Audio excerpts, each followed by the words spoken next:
Howdy and welcome back. So let's go ahead and finish up this lesson with a brief discussion on class templates and separate compilation.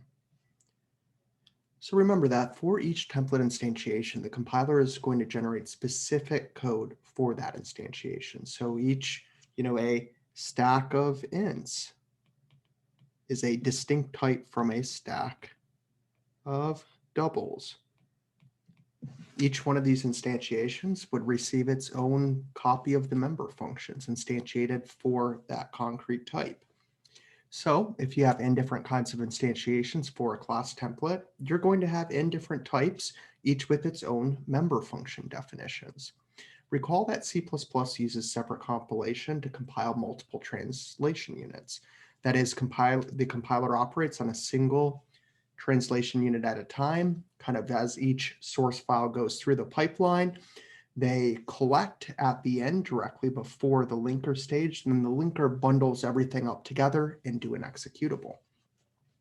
Recall that when we pound include a header file, the function declaration and class definitions of the included file are copy and pasted into the source file that had that pound include, or header file for that matter. However, the implementation details of these functions and classes are typically placed in a separate source file, which would mean it's not going to be available until link time. Remember that in order for the compiler to generate code for an instantiation of a template, the compiler must have access to the complete definition of that template. Here, the class template definition, so what resides within our class sum type. This is our class definition that has to be made available to the compiler to instantiate from our class template, as well as the member function template definitions. So we have to move all of this into the header file so that it would be included within each translation unit where an instantiation could occur. For this class, you're going to simply define the class template and its member functions in the header file. So remember, for stack of T, what that meant was that our class definition, as it was before, was in the header file.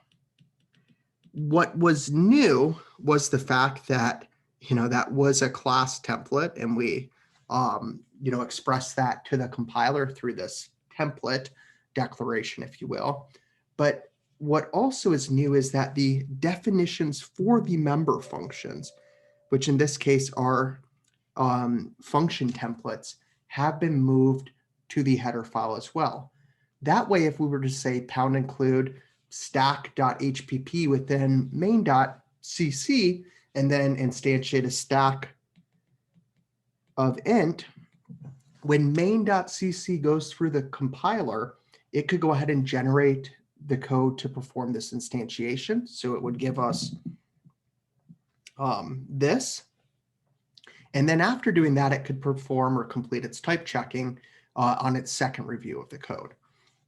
So with that ado, we're done. Hopefully, this helped introduce class templates to you and you have a better understanding and can apply it.